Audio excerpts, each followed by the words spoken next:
Minulla on asiaa. Minun vihamieheni ovat yhdessä median kanssa tuhonneet perintöni. Mitä tuomioja täällä tekee? Tunnustelen punamultaa psykologisesti herkillä sormillani. Erkki ja minä pelaamme kierroksen keskusta-aiheista Trivial Pursuittia. Aihealueet ovat maakuntatieto, keskustahenkiset viihdetaiteilijat, Santeri Alkion elämä, lannoitekemia, kuumat karjakot sekä urheilu- ja vapaa-aika. Minun poliittinen perintöni on täysin ruvella ja te vain pelaatte sinänsä hienoa peliä. Saanko esittää analyysini asiasta? Esko, media piti sinusta niin kauan kuin olit vallassa. Ja silloin olit nopea ja dynaaminen oppositiojohtaja, Lipponen taas hidas ja arkinen. Muistan kyllä. Suistuttuasi vallasta myös vallan mediaseksikkäät mielikuvat alkoivat karttaa sinua. Ne siirtyivät Lipposeen ja ottivat uuden muodon. Lipponen ei ollutkaan enää hidas ja tuppisuinen, vaan voimakas ja päättäväinen. Aivan totta, ja sinun nopea sanaisuutesi muuttui selittelyksi, ja valtiomiehen minäkuvasi koettiin turhamaisuutena. No, teoria kai tuokin, mutta oma teoriani on se, että kaikki muut tulivat hulluiksi.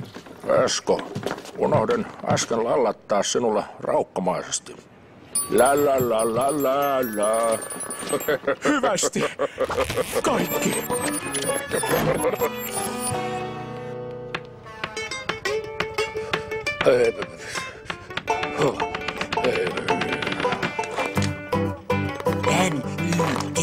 Nyt! Hyvät edustajatoverit, ikävä velvollisuuteni on ilmoittaa, että Esko Aho on kadonnut jonnekin. Ehkä se on vaan muuttunut näkymättömäksi. Tämä on teidän vikanne. Teidän ylimielinen ja koulukiusaajamainen suhtautumisenne keskustaan ja sitä kautta Eskoon on aiheuttanut tämän. Ei pidä paikkaansa. Nyt menee ennen kuin me painetaan sun päätä vessanpönttöön ja pöllitään sun lounasrahat. Esko Aho, kadonnut. Kyllä. Kamalaa! Hirveää! Onko Olli Rehnkin kadonnut? Se ei ole. Perhana. Siis luojan kiitos. Esko on ollut kateissa jo 2 viikkoa. Missähän se on? Sivistynyt arvaukseni on, että hän on vetäytynyt johonkin luostariin mietiskelemään. Kaikki tuntuvat järkyttyneiltä. Eskolla on sittenkin ystäviä. Mitä enemmän poliitikkoa lyödään, sen enemmän häntä kehutaan, kun tämä vetäytyy pois politiikasta. Esimerkkejähän on monia. Kohl, Jeltsin, Clinton. Kaikista tulee pyhimyksiä. Jos minä katoaisin, niin minun puolueeni ei kyllä kaipaisi minua yhtään. Ne sijat. Kumpa Esko löytyisi? Esko Aho on suuri valtiomies ja rakastettu kilpakumppani. Arvostan häntä syvästi. Esko oli pyhimys. Hieno mies. Ja tosiasiahan on, että Esko pelasti Suomen lamalta. Totta. Minä olen pelkkä partiotyttö verrattuna Esko Ahoon. Älä puhu partiotytöistä. Te olette viimeiset toimittajat, jotka ovat haastatelleet Ahoa. Kyllä. Meillä oli kunnia haastatella edustaja Ahoa. Eskon kaltaisia poliitikkoja ei enää tehdä. Hieno mies. Hieno mies. Me olemme aina olleet loukkaantuneita tavasta, jolla jotkut kollegamme ovat käsitelleet Ahoa. Erittäin loukkaantuneita. Ihmeellistä sentimentaalisuutta, hei. Ihmisiä katoaa päivittäin. Osa vielä täysin vahingossa. Ben, no, jos Don Quixote katoaa jonnekin, niin kuinka Sancho Panchan käy?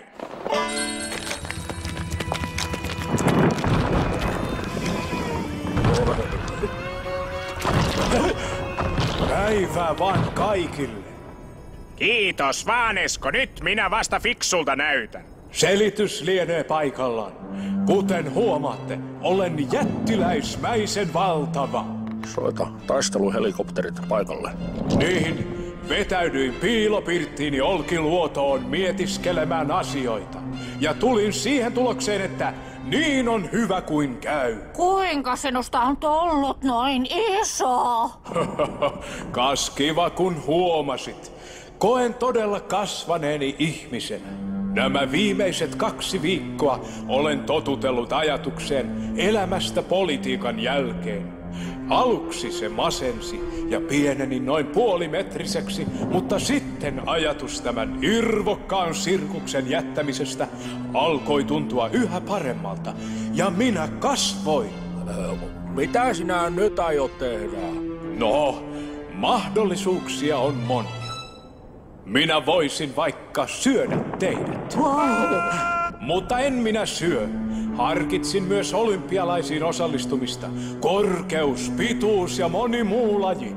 Kirjoittaisin nimeni historian ikuisiksi ajoiksi. Mutta en tiedä.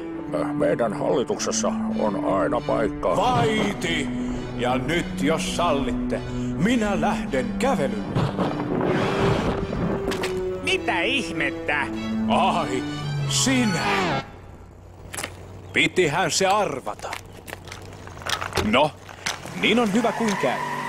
Keskustatoverit ja Anneli, menkäämme jatkamaan tästä eduskuntatyötä. Olkiluotoon, kiitos. Kenestäkös sä luulet, että tulee keskustan uusi puheenjohtaja? No kyllä se on aika vaikea sanoa. Minä olen nimittäin tuosta kotimaan politiikasta kyllä aivan pihalla. No, mä luulen, että se on toi Rehn, joka voittaa. Ja Rehn, se on kyllä tuttu nimi jostain. Sä todella olet politiikasta pihalla, koko lumiukko. Hetkinen, Rehn, kuka se nyt taas oikein olikaan? Presidentti ja pihalko Ellu kanaa. Hetkinen, Ellu kana. Ja no nyt minä muistankin.